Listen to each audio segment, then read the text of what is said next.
皆さんこんばんは。玉木のスポーツジャーナリズムの時間がやってまいりました。MC のスポーツライター小崎です。このチャンネルはスポーツ文化評論家玉木正之が送る既存メディアとは異なる視点でスポーツの真の問題点を取り上げ考える番組です。今週のテーマは日本のスポーツの未来はどうなるのかです。コメンテーターの玉木正之さんです。よろしくお願いします。はい、よろしくお願いします。今日はゲストに坂上さんにはい。来ていただきました。はい。坂上康弘さん、よろしくお願いします。ろしくお願いします。よろしくお願いします。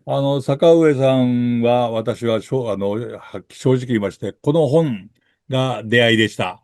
えースポえタイトルを忘れてはいけませんね。権力装置としてのスポーツ。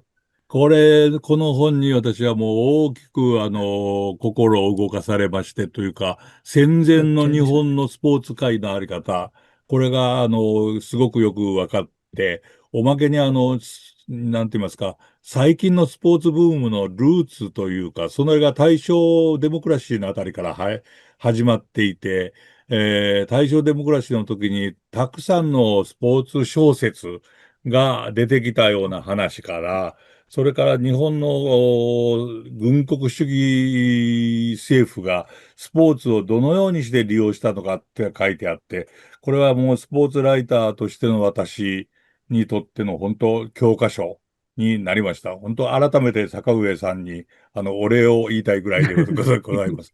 本当にありがとうございましたという感とんじです。でもないです。これは書かれた、なんて言いますか、きっかけとかいうのはあったんでしょうかね、これは。うん、もともとの始まりは、歴え史学研究会という学会が、こういう政治の問題、はい、政治と文化の関わりの問題を特集して、スポーツではい、お前書かないかと、書けってはい、いう。はい。で、その論文を見つけた編集者の人が広げて、一ああ、冊にそうです。書いてたらどうですか。あ、ただ、す僕の中であったのはやっぱり、1980年のモスクワオはい。リンピックうボイコットん。問題です。うん。政治との関係はい。ですね。ははい。い。これが一番もうショッキングなことだったので、学生時代でなるほど。すけどね。はい。はい。そこが元って言えば元だと思います。で、今、ご紹介は、遅れてましたけれども、坂上さんは、一橋大学でずっとご勉を取られてきて、で、今はもうそれを定年退官されて、放送大学でも、講師をされているというような形でございますが、とにかく私は、この一冊だけではなくって、坂上さんの本はもう山ほどありまして、スうん。ポーツの世界史っていうのも、これも私も参考になって、これは坂上さんが編集された本ですけれども、世界中のスポーツの、なんとか特徴が、見えたっていうので、大変、興味がある本でした。いろいろお世話になっております。ありがとうございました。でもないです。というわけで今日はもう一つこれは比較的新しい本ですけれども、東京オリンピック1964年の遺産という本の中に非常に面白いことを書かれていて、このことを中心にまず始めて、話を始めたいと思うんですが、これどういうことかっていうと、戦後ですね、日本がいかにオリンピックと長く関わり続けていたかということが表になって表されているんですね。これは驚きなんですけれども、1952年にサンフランシスコ講和条約が生まれて、それから第2回目の東京オリンピックが終わるぐらいまで、だいたい、その長さの中で85%がオリンピックと関わってるんだと。というのは、オリンピックを招致して運動をしたりとか、それからまあ、招致に成功して準備をしたりとか、あるいはもちろん、オリンピックを実行、開催したりとかですね、これが出ている表なんですけれども、はい。おとにかくオリンピックがなければ日本のスポーツはないくらいと言ってうもいいくらいん。ですね。85%ですからね。もういつもスポーツ、オリンピックと関わっていたと。ところが、今回2030年の札幌オリンピックの招致に失敗した結果、これからはオリンピックなしの日本のスポーツ界が始まる。ということで、今日はこのあたりから話を始めていただきたいなと思ってるんですが、坂上さん、これ、はい。以前坂上さんにお聞きしたときに、こんなにすごくオリンピックと関わってたんですねって言ったら、坂上さん自身が私も驚きましたというふうに言われていたんですが、やっぱりそうだったですか？誰もまとめてなかったので、そうですね。本当そうですね。そうなんですよ。非常に単え純なことなんですが、え、はい。まあ、どれぐらい招致活動してたんだろうっていうのうん。を、一回こう整理してみようとはい、いうことはい、でやったわけですね。で、はい。実際の開催も日本は4回オリンピック開催しうてますからね、ん。夏冬ああ、で。そうですね。うん。これだっ東て、京2はい、回と、札幌と札幌、長野で長野ですね。すね。これも世界的に言ったら、まあ、多分3位ぐらいだと思いますけれども、そうあですね。多かったのこれ自は、体もすごいです。えで、そはい。れに至るまでに、まあ、必死で招致活動をたくさんしたわけですね。うそのうん。表に載ん。ってない、都市もたくさんあるんですよ、実は。あ、え、それは最終そうですね。的に一つに絞られた都市しか出てないわけだから、そうですね。前にはもっとたく福岡なんかさんの、もそうでしたね。はいあ、はいはそうですね。い、いっぱいありますよ。日本の中で横浜、立候補した都そ市があるというですね。うことですね。で、なるほ最後、日どね。本の中で一つに絞られはい。はいて、はいはい。これだけなんだけど、これああ、に至るまそうか。でにもっといっぱいあるわけです。ありました、ありました。で、そ福岡のスタートもありました。地点がい横浜もありつかを ました。はい、はい。チェックしたらもっと増えるんですよ。ああ、なるほどね。だから、1952年から、まあ、まあ、9割近くって言ったらいいんですかね、時間にはい、したら、うずっはい、ん。と招致活動をしてるか、開催のはい、準備をしてるか、はい。そういう時間が、まあ、いろいろ長かったということで、僕はそれを、えまあ、オリンピック依存症あ、に近いのではないかと、ないとどうしようもないみたいですね。そうですというふね。うにも見えるっていうふうに、まあ、指摘をしまなるした。ほどね。そのオリンピックから離れているはずの、例えば今でも、世界卓球が広がる、開かれてますが、アナウンサーの喋ることを聞いていたら、これはオリンピックよりも難しい大会ですというような言い方を、盛んにオリンピック、オリンピックということを出されていて、やっぱりオリンピックを出さないと説明もできないのかなって思いましたけども、これも一種の依存症ですよね、考え方としては。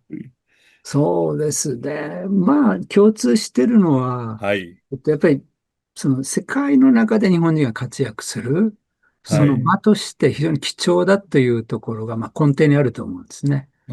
素朴に嬉しいじゃないですか。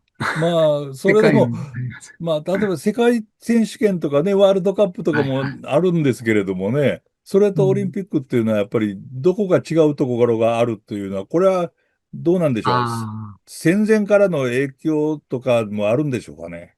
やっぱり1964年の東京オリンピックが決定あ、的じゃないでしょうか。なるほど。はい、はい、あの成はい。功体験っていうのかな。あの体験はうん。もうものすごいかったんじゃないでしょうかね。なるほど。成功体で、験の成功を括弧好きだというふうに言ったところで、やっぱりあれは一つの成功だというようなイメージがすごく残ったわけですよね。いろんなもの重なりましたからね、あれは。いやー、私も、もう、小学校6年生のはい。時でしたけれども、もう、大感激したうん。覚えはありますし、うん。それから、10年ぐらい前ですけれども、東京フィルハーモニー交響楽団というところの指揮台に立たせていただいて、東京オリンピックマーチを指揮した時は、これおは坂ー。上さんに言うのは初めてかな。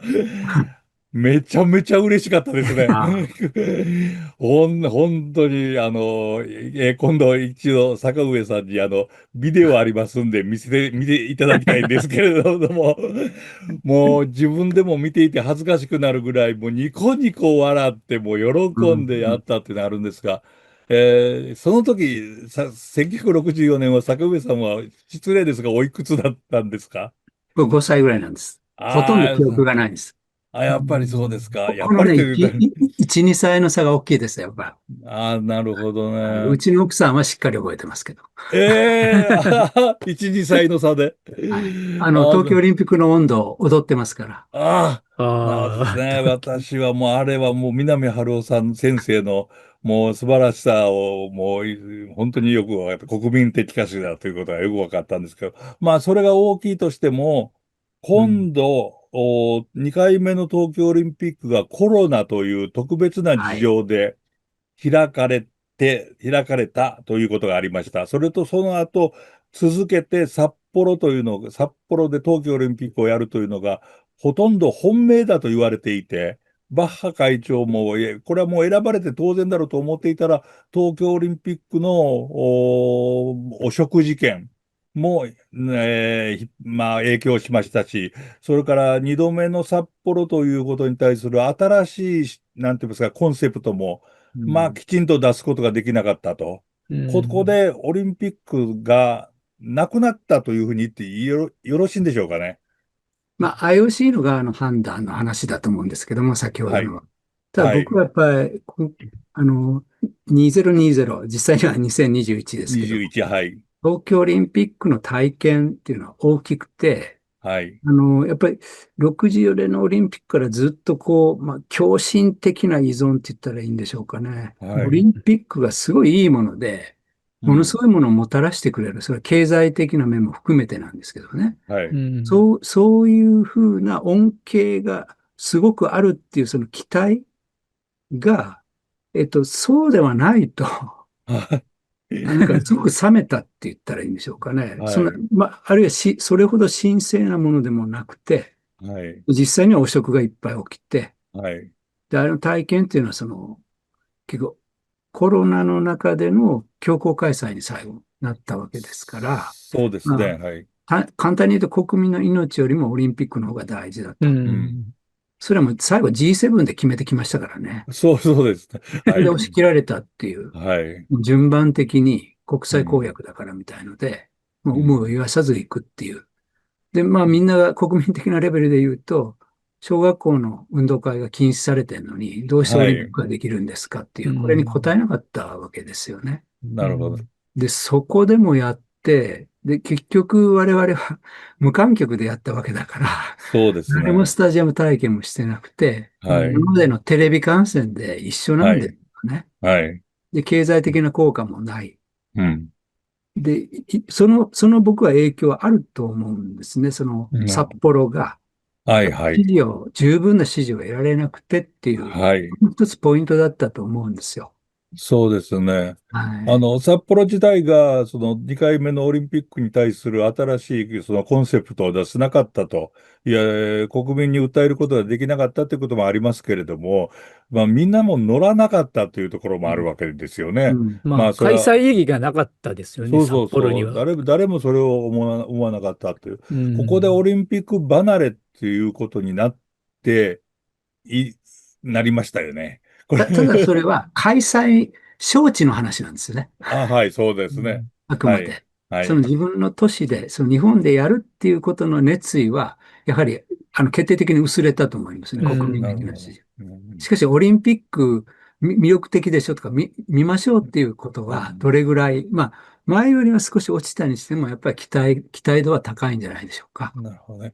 で、オリンピックを開催する IOC の方も、新しくアフリカ出身の女性のはい。会長コベントリーさんがはい。41歳という若さで、まあ選ばれて、まあバッハさんが陰性を敷くんじゃないかというようなことも言われてはいますけれども、一応新しい顔が、生まれて、おまけに、アラブ諸国とか東南アジア、アジア諸国がオリンピックの開催をすごく目指しているというところもあって、オリンピックはこれからもまだ続きそうだなという中で、日本のスポーツ界がどうなっていくかっていうのが一番私なんかが興味あるんですが、坂上さんはどう思われますか、この将来の日本のスポーツ界にとっては。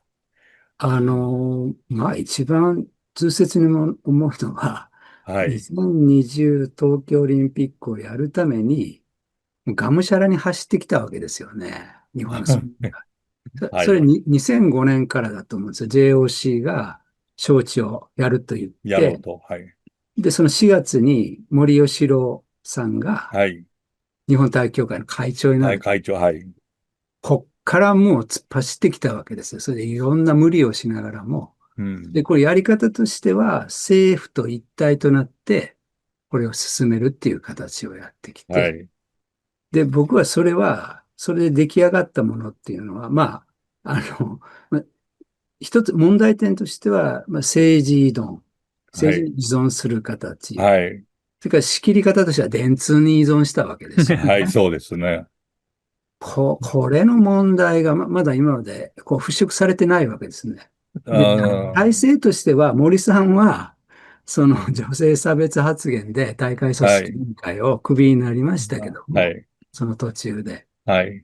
だけど、そこで作ってきたその人脈って言ったらいいのかな。はい。トップ人事みたいなのはそのままで、例えば今の会長、日本はい。スポーツ協会のスポー会長、ツ業界。うん。遠藤利明さんですよね。そうですね。うん。招致と、それから、ずっとやってきたから。組織委員会の副会長だった方がはい。残うっておられるとん。いうことですね。個人的にはいい方だといやいや、思うし、私もそう思いますけもうれども。衆議院10期やって、はい。その自民党内でもすごい、それなりの地位を得て、山形県出身の方はいはい。ですね。スポーツにうん。対する情熱もすごいんですが、そこにはい。依存しないと、やっていけないような体制、はい。変わってないと。予うん。算問題とかもそうですよね。ああ、スなるほど。ポーツ界のね。はい。僕から言うと非常に情けない、まっとうにこう予算を取ってくるようなものにはうん。なってなくて、政治家に依存して、それをトップにうん。据えて、うん。うん。このことに、日本のジャーナリズムは誰も切り込まないです。ああ、そうで今すよね。やってるのは、国体問題ですよ。はい、そう国ですね。民体育大会。この間も5回ぐらいいろんな取材を受けましたけど、はい。この体制の問題ですよね。うん。今は、スポーツ大会、国民スポーツ大会と言われていはい。うる、ん。名前だけ変わったとい国スポうところでですね。すね。日本スポーツ協会が問題なんですよ。はい。うん。大ああ、協が。大ここが凶ですね。癌なんですよ。うん。ここが、各競技団体の意向を受けて、施設をうんこんな風にしろとか、こはい。れに都道府県が振り回されて、ずっうん。と文句を言ってきたわけですよね。で、200億、そうですね。300億かかる。これね、玉木さんね、はい。この国は、はい。毎年オリンピックよりでかい規模のスポーツ大会をやり続けてるんです。それが国体あ、なんですよ。ああ。参加人数は2万、3万ですよ。うなオリンピックるほど。規模なんですよ。オリンピックは1万人ですからうね。1万ん。人ちょっとですが。超えてるんです。超えてますね。それの倍ぐらいの参加人数の大会を毎年やってるわけですね。都道府県予算でやってるんですよ、これ。9割ぐらい。なるほど。今それで都道府県がもうなんて言いますか、万歳しちゃったといううような状ん。態になってますよね。それまたで、だけど、呼びつけられて、叱りつけられて、もうそれ以上文句言わあないじゃないですか。出なくなってますよ。なるほどこれ実はですね、まあ、もう言ってもいいと思うんですけれども、私はヒゲの殿下という方が、スポーツの方、おられまして、ヒゲの殿下に一度呼ばれたことがありまして、で、何を呼ばれたかというと、国民スポレク祭、スポーツレクレーション祭をやめようと。で、本当は国体もやめようと言いたいけれど、そこまでは言いにくいから、スポレク祭をやめて、スポーツの図書館を日本の作ろうということをやりたいんだけれども、うん。玉木お前一緒に会議に来いって言われて電話かかってきたんですよ。それでもう当時の文科あ省のあ、はいはいはい。役人が5人、4人ぐらいかな。と、スポンサーの某電機の社長さんと、で、うん。青山の、ご自宅の方に行って、2時間ぐらい喋ったことがあって、その時にとにかく国体もやめることができれば、絶対に、良くなるんだけども、これあをやめるというと大問題になるから、一応スポレクさえやめようと言われて、それで、私も、殿下の仰せの通りですっていうようなことを言った3日後ぐらいに、殿下の方が、スポレク祭の総裁を退任するというニュースがあ。出まして、その時どういう動きがあったかは、喋るのは勘弁してくれと言われた。という事情がありましたけど、なんかそれの話の連調のような、今のうん。坂上先生の話を聞いていて思ったんですけども、まあ、同じような話ですか。はい。いや、例えば皇室の関わりで言うと、はい、国体は天皇杯と皇后杯がはい、そうですそうあるですね。んですね。それで、うん。はい、もうみんな必死になって都道府県が優勝するとなってるんではい。すが、うんあれ天皇杯の一番最初っていうのの意図はそうじゃないんですよ。それはどういうことでしょうか。あれ、都道府県持ち回りになった時のきっかけっていうのは、新潟が手を挙げたんですよね。はいはいなぜはい。新潟なのかっていうと、はい。結核感染率が一番高い県だったんですよ。ああ、結だから、核。それをはい。健康づくりのために県民の、はい。そのためにスポーツを振興すると、太鼓振興するとはい。はい。いうことで、その趣旨に賛同して天皇杯が贈られると。あところが受け取った大教の側は、じゃあ健康が良くなってて、どうやって測定するんだっていうか、表彰するんだって話になって、勝ったところにしましょうっていうふうにしちゃったわけですよ。もなるほともとの趣ど。旨に反したことをやってるっていうのが僕おの主張ですが、これ言ってもそうですどこのジャーナリストも取り上げてくれませんでしたけども、いやー、それは私も初めて聞そうです。きましたなるほど、それで始まったわけですか。だから僕は今やるんだったら、国民の健康度を最も上げた、その健うん、康寿命を上げた県あを、う県にん、そのカップを授与すべきだっていうのは僕の意見ですよね、もともと。なるほどね。今だってできあ、ますよ、こんなの。そうですね。いろいろ。それこそ、それは今行われている、万博のテーマでもあるわけですからね。そうなんです。できるはずですね。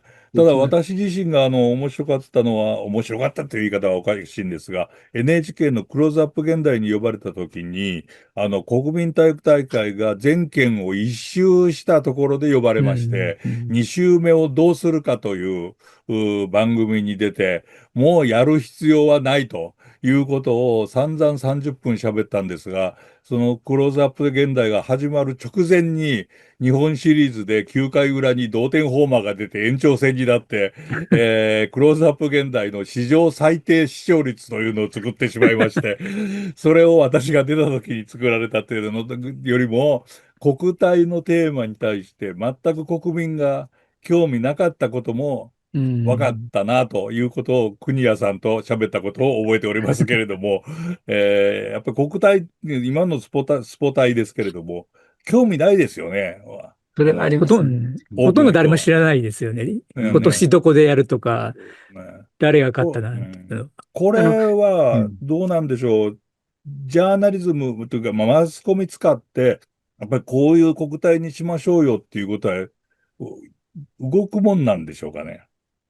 動かない仕組みができていることが問題だと思う。はあ、なる今だほど。から変えるっはい。ていう議論を、有識者会議とか立ち上げてやってんですはい。が、やっうてますね。んこれを仕切っているのが大協です。スポーツ協会なんですね。で、タムさん、はい。今言われましたけど、はい。1周目が終わるときに、はい。国が動いて、当時の総務長が行政監察をやるんですよ。法的なおー。権限を持って、5はい。つつぐらいの件を詳細に調べ上げて、はい。それで、その報告書をまとめて、勧告をちゃんと出してるんです。そうですか。はい。いかにめちゃくちゃなことをやってきたかと。例えばその教員を採用ね。はい。で、もう何年も前から選手を取って教員はい。として、はい。もう前後5年ぐらい、その教員採用が体育なくなるとかね。はい。それで、僕の友達なんか運命変わった人もいますけれども、被害に遭った人もいますけれども、はい。それ、誰が問題なのかと、責任なのかって、はい。文部省なんですよ、当時の。え、文部省の監督責任っていうふうに国が指摘したんですよ。ちゃ最んとぶん投げてるからダメであって、あ、文部省が責任を持って法的な位置にあるのは、責任は文部省だからう動け。んこういうふなるほど、うにしているわけなんですね。で、そういう報告今回、書をきちんと出したわけですね。あります。結構分厚いのがあります。デーそうですか。タもちゃんとあるんです。で、はい。何もやってこなかったわけですね。で、今あ回は、だかはい。ら、一番問題がある対局が仕切ってるわけで、はい。